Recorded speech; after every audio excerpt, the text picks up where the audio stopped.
नमस्कार मित्रों। मैं आपका अपना मोहंती यादव आपके अपने YouTube channel and Indian update पर आपका हार्दिक स्वागत और अभिनंदन करता हूं। मित्रों, आज के अपडेट में हम बात करेंगे भारतीय सेना की और भारतीय सेना में भारतीय नौसेना की। खैर मित्रों, भारतीय नौसेना के बारे में बात करने से पहले मैं आपसे अनुरोध करता हूं कि आप वीडियो को लाइक कर दें, चैनल को सब्सक्राइब कर दें और कमेंट सेक्शन में अपनी प्रतिक्रिया देना ना भूलें। मित्रों, अब ज़्यादा बातें नहीं करते हुए हम सीधा मुद्दे पर आते हैं और बात शुरू करते हैं भारतीय नौसेना की। अब जैसा कि आप जानते हैं कि भारतीय नौसेना भारतीय सशस्त्र बलों की समुद्री शाखा है और जिसके सर्वोच्च कमांडर होते हैं भारत के राष्ट्रपति।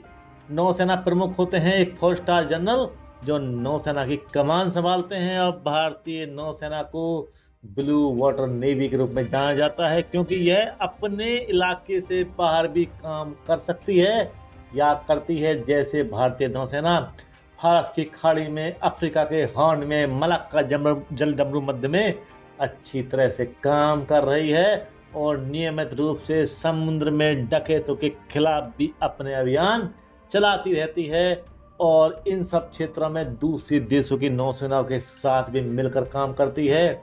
और इतना ही नहीं, यह दक्षिणी और पूर्वी चीन सागर के साथ साथ पश्चिमी भूमध्य सागर में भी नियमित रूप से 2 से 3 महीने की तैनाती पर बनी रहती है। मित्रों, अब भारतीय नौसेना का जो प्रमुख उद्देश्य है ना, वो देश की समुद्री सीमाओं की सुरक्षा करना है और संघ के अन्य सशस्त्र बलों के साथ मिलकर युद्ध और शांति दोनों ही स्थितियों में भारत के क्षेत्र, लोगों और समुद्री हितों के खिलाफ किसी भी खतरे आक्रमण को रोकने हराने के लिए कार्य करना है। मित्रों, मतलब जो काम मैदान में, पहाड़ों पे इंडियन आर्मी करती है, हवा में एयरफोर्स करती है, वही काम समुद्र में हमारी नेवी कर रही है।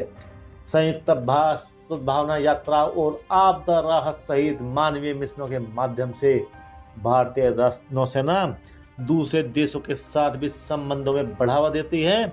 और जहां तक भारतीय नौसेना की संख्या का सवाल है तो जून 2019 तक भारतीय नौसेना में 67,252 सक्रिय सदस्य थे और 75,000 रिजर्व कर्मी सेवा में हैं और इसके पास में 150 जहाज और पनडुब्बियां और 300 विमानों का बेड़ा है। और सितंबर 2022 तक इसके बेड़े में 2 सक्रिय विमान वाहक, 1 एम्फीबियन उभयचर परिवहन dock, 4 landing ship tank, 8 landing craft utility, 12 destroyer, 12 frigate, 2 ballistic missile पनडुब्बियां, 16 पारंपरिक रूप से संचालित अटैक पनडुब्बियां, 18 कॉर्वेट, 1 माइन काउंटर मेजर पोत, 4 बेड़े के टैंकर और कई अन्य सहायक पोत, छोटी गश्ती नौकाएं और परिष्कृत जहाज भी शामिल है इसमें। और ये सब मिलकर इसे multi regional power projection blue water navy बनाते हैं। मित्रों, अब ब्लू वाटर नेवी किसे कहते हैं ये तो मैं आपको पहले ही बता चुका हूं कि ब्लू वाटर नेवी अपने क्षेत्र के बाहर भी काम कर सकती है। मित्रों, भारत का समुद्री इतिहास 6000 साल पुराना है या उससे भी ज़्यादा पुराना है। मतलब सिंधु घाटी सभ्यता से भी पुराना है, जो कि 19वीं शताब्दी के एक कच्छ नाविक की लॉग बुक में दर्ज है कि भारत की पहली ज्वारीय गोदी सिंधु घाटी सभ्यता के दौरान लगभग 2300 ईसा पूर्व लोथल में बनाई गई थी, जो गुजरात तट पर वर्तमान में मंगरोल के बंदरगाह के पास है। ऋग्वेद में पानी और आकाश के देवता, आकाशीय महासागर के देवता है वरुण को समुद्री मार्गों के ज्ञान का श्रेय दिया गया है। और भारतीयों द्वारा नौसैनिक अभियानों में 100 पतवारों वाले जहाजों के उपयोग का वर्णन भी हमारे ऋग्वेद में किया गया है। पिलाव नाम के जहाज के साइड विंग का भी संदर्भ है जो तूफानों के दौरान जहाज को स्थिर रखता है। पिलाव को आधुनिक समय में स्टेबलाइजर्स का अग्रदूत माना जाता है। मित्रों, सिकंदर महान ने भी भारत में अपने अभियानों के दौरान पाताल में एक बंदरगाह बनवाया था। उसकी सेना सिंध में बने जहाजों के जरिए मेसोपोटामिया में लौट गई थी। अपनी विजय के बाद के काल के अभिलेखों से पता चलता है कि मौर्य साम्राज्य के सम्राट चंद्रगुप्त मौर्य ने अपने युद्ध कार्यालय के एक भाग के रूप में एडमिरल्टी डिवीजन की स्थापना की थी। प्राचीन भारत के कई इतिहासकारों ने ना भारतीय व्यापार संबंधों को भी दर्ज किया है और भारतीय व्यापार जामा स्वात्रा तक फैला हुआ था। भारतीय नेवी के माध्यम से, समुद्र में हमारी ताकत के माध्यम से प्रशांत और हिंद महासागर दोनों के रास्तों का इस्तेमाल करते थे हम लोग।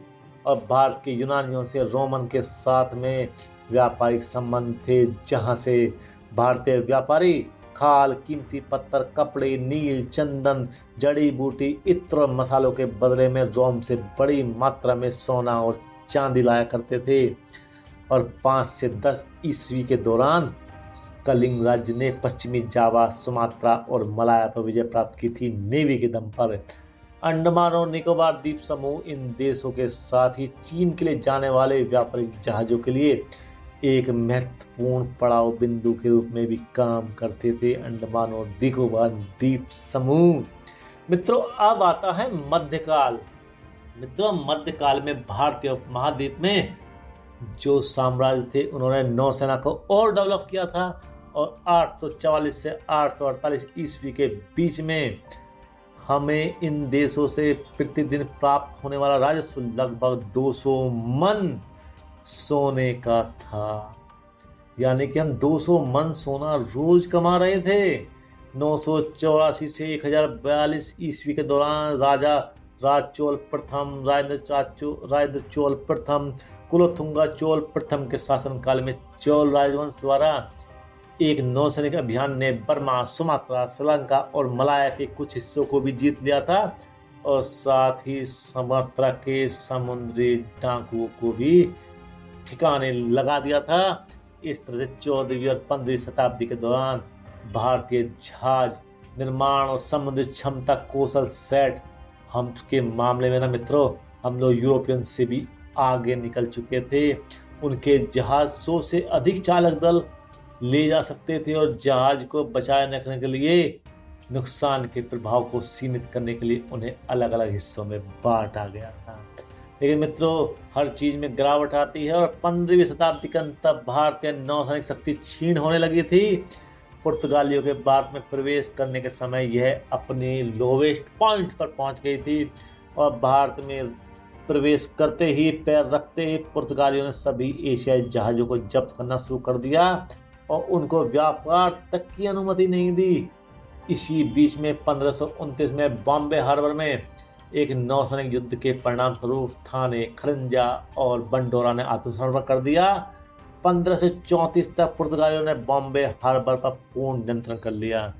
जब वास्को डी गामा ने व्यापार समझौते के अनुसार सीमा शुल्क का भुगतान देने से भी इनकार कर दिया तो कलिकट के जमोरिन राजा ने पुर्तगालियों को चैलेंज किया, जिसके चलते 2 लड़ाइयाँ हुई। 1504 में कोचीन की और 1526 में एक बार फिर लड़ाई हुई। लेकिन इस बार राजा जमोरिन ने पुर्तगाली प्रभाव को पूरी तरह से समाप्त कर दिया, सफलतापूर्वक समाप्त कर दिया। और उसके बाद शुरू होता है भारतीय नेवी का पुनरुद्धार और 17वीं शताब्दी की उत्तरार्ध में भारतीय नौसैनिक शक्ति दोबारा विकसित होनी शुरू हो गई या पुनर्जीवित हो गई। मुगल साम्राज्य ने एक महत्वपूर्ण नौसैनिक बेड़ा बनाया, लेकिन यह अलग बात है, उसकी सेना का सबसे कमजोर बेड़ा यही था। नौसेना मुख्य रूप से तटीय क्षेत्र में गश्त करती थी।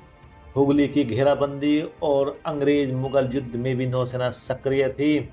मुगल साम्राज्य के सबसे अच्छे सैनिक या नौसैनिक अभियानों में एक अराकान साम्राज्य के खिलाफ संघर्ष था, वह माना जाता है, जिसमें दिसंबर 1665 में औरंगजेब ने अराकान क्षेत्र के भीतर समुद्री डकैतों को शांत करने के लिए और चटगांव पर कब्जा करने के लिए 288 जहाजों और 20,000 से अधिक पुरुषों की कमान संभालने के लिए बंगाल के गवर्नर शाइस्ता खान को भेजा था।